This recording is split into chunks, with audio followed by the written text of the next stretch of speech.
So what's up? What's up? Welcome back to the Sideline Story. I'm your boy Ray Swisher, and we back for another Dallas Mavericks Chronicles. This is episode 4, Los Angeles Clippers. Let's get into it. So last night was the second game for the Mavericks of the in-season tournament, and the Clippers came in town.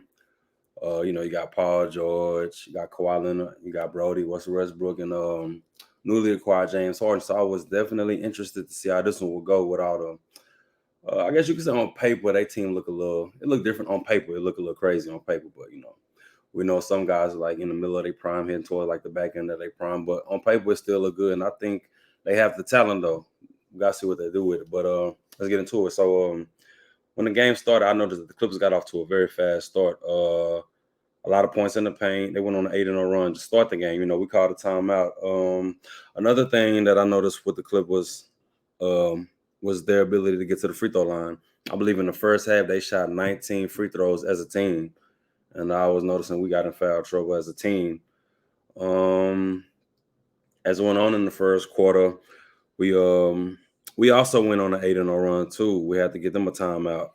We had to get them to take a timeout too. Luka and Kyrie got aggressive very, very fast, and I noticed too that we started to get inside the paint. We started to attack the paint because we're a 3-point shooting team, the best 3-point shooting team in the league. 21 makes per game. That leads the league.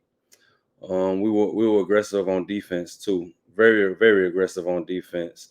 And one thing that happened in this game that I'm excited about was we got the Luka and Kyrie that I was ready to see. I felt like this was the Kyrie that every Maverick fan, that's what we long for. He averages, I want to say 20 to 22 points per game on the Mavericks right now, 7 assists. He's still playing good basketball, but I feel like I told my co-host on the sideline story, the Kyrie that was with LeBron, those days may be over with, but it's still Kyrie's definitely has these pockets he could get into. He's only in the middle of his prime. He's only 31 years old. He's still able to get it done at a high volume, but you could tell he's embraced that second role to Luka. And in this game, it was like he was picking his spots way more, and I loved it. Luka is just something about the Clippers, man. I don't know what it is. He's averaging like 40 points against the Clippers. He gets up for the Clippers. I definitely love what I saw from my team from a defensive standpoint. Each team went on an 8-0 run. Mavericks went on a 10-0 run. What I noticed in the first half, it was a game of duos. Kawhi and Harden were the duo, and Luka and Kyrie were the duo. Kawhi actually had a pretty good game, 26 points. It was a huge dip off after him though. The second player who had the most points on the Clippers was I want to say it was James Harden. Well, actually Harden and Russell no, it was Bones Highland. He had 17. Harden and Westbrook, they both had 14 apiece. Actually, I don't think Harden scored after the first half. We actually held him. That was it. Paul George, on the other hand, he couldn't hit tonight. He could not hit at all. He could not hit. He was trying. He was slightly aggressive. He definitely took his shot. That's what he does. He'll start. He's gonna take his shots, but he just couldn't. He couldn't hit anything, and I feel like that played into our hands as well. But to be honest with you, it really didn't even matter. What I noticed in the closing moments of the first quarter, Kyrie hit 2 threes to close he closed the first quarter. I believe he had an and 1-2 going to the basket. It was a lot of Luka and a lot of Kyrie. Going into the second quarter, what I noticed was Luka started to take over. He was getting to his spots a lot. He was getting to his spots a lot. One thing about Luka, it's the attention that he draws. The moment Luka reached the inside of the paint, you had 5 Clippers, defending him or watching him for the most part. And it's that attention, because what I noticed, they were playing physical like Toronto was playing physical with Luka. It's like once he gets down to the box, it's automatic double team. So it's like once he meets that double team, it's so many other options. You got Grant Williams, you got Tim Hardaway, you got Derrick Jones Jr., who had a crazy putback in this game. Shout out to Derrick Jones. You got guys like even a Kyrie Irving, even a Josh Green. You got so many options that you can kick it out to. I feel like the Clippers, it's so much. They pay so much attention to Luka. They know they have to stay home on this great 3-point shooting team, but it still didn't matter. Um, it was a moment in the second quarter too where Kyrie and Luka, they had back-to-back threes. At the end of the first half, they went 4 for 6 apiece from three. At the end of the first half, Kyrie had 20, Luka had 27, James Harden had 14, Kawhi Leonard had 16.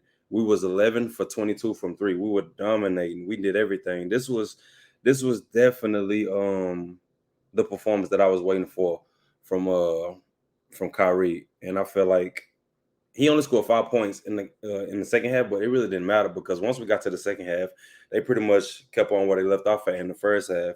This was a very dominating game, and only thing that happened that I'm still monitoring is the points in the paint. The Clippers ended the game with I believe 62 points in the paint. They got to the free throw line. They did that very well. They were able to get to the free throw line. They shot 36 free throws, made 32 for 88%. We shot 26 free throws, made 23 for 88%. From a 3-point, I want to touch on that real quick. Coming to in the game, like I said before, we make 21 threes per game. You felt all of that. Josh Green was hitting three. Derrick Jones Jr., Kyrie, Luka, like I said, that was 4 for 6 apiece from three in the first half. You got Tim Hardaway getting involved. He ended the game. I want to say he had 17 in the game, if I'm not mistaken. He had 17. Luka had 44, 6, and 6. Derrick Jones Jr. had 11. Kyrie had 27. This was a steady diet of Luka and Kyrie. More so Luka. It's just, like I said, it's all the attention that he draws. And Luka was kind of showing off in this game, too. He was on the right wing, just hitting threes, just like taking his time, getting back up court like showboating. I'm here for it. I don't really care. We all love 77. That's not a problem. But you felt those, even though we only made 19, it felt like much more because, like I said, we make 21 a game. You could just tell that's where our bread and butter was. And it's so much more lethal when Luka, when he's in his bag, because it's like he's a 3-level scorer. So the threat of him getting into the paint and scoring in the paint, it draws so much attention that you may happen to forget it's a Derrick Jones Jr. and Grant Williams who capable 3-point shooters. It's a Josh Green. You can't forget about number 11. You can't forget about Kyrie, but sometimes it happens. And Derek Lively came back last night, but I believe 6 points, 4 rebounds. His presence wasn't crazy last night, but to be honest, it didn't matter. And I wanna shout out to the Mavericks too for the defensive intensity that they played last night. They were able to get a lot of stops. They had a lot of the Clippers had 14 turnovers. They were able to get some turnovers. We lost the rebounding wars, but you trade 3 for 2. That's kind of what it was. The Clippers were 8 for 27 for 29% from three. They didn't shoot it good at all. So it's like I said, you're trading 3 for 2. This was one of those games where in the second half, to be honest, it was so dominating that you really didn't have to watch it too much because like T. Lue pulled the starters at that point. He was like, yeah, we're gonna just probably go back. We're gonna regroup, and it's a good win for my team. I like the togetherness that we play with. I like that chemistry. And it's like when number 77, when he's on point, it's like it's nothing you could really do. He would just get into the paint, getting and ones, hitting open threes, pushing on the break, making the right basketball play. And Kyrie was Uncle Drew. We got a great Uncle Drew. And that's what you want, man. That's really what you want. I'm really done. I don't really have nothing else. This was a dominating performance. I feel like when we playing like this, we could pretty much play with anybody. I really would love to see a performance like this against like the Denver Nuggets or the Boston Celtics. Excuse me, some of those upper echelon teams. Like the Clippers, it's still early in the season. The Clippers have a lot of things they have to figure out. So I'm gonna still take the win. Though it was definitely a quality win. I believe it's still a quality win in the Western Conference, but I want to see a performance like this against the upper echelon, like the true title contenders. Like people consider the Bucks. People consider the Celtics, the Denver Nuggets. Those are like the favorites. I want to see a dominating offensive performance like that. Like against the Nuggets, we had a good offensive performance. I want to see like offensive explosion like this was. Like we ended the game with 144 points. We're one of the best offenses in the game, and I really want to see us go toe to toe like that with like the Denver Nuggets. When we hit on all cylinders, I would have loved to seen that in the first game of the in-season tournament.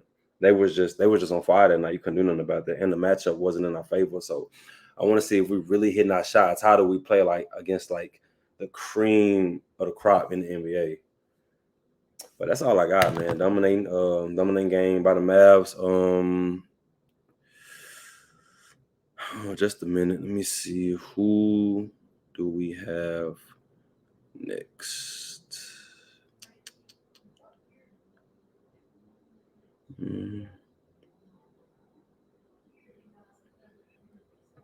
Just a minute, my bad, y'all. I'm trying to see who we got next.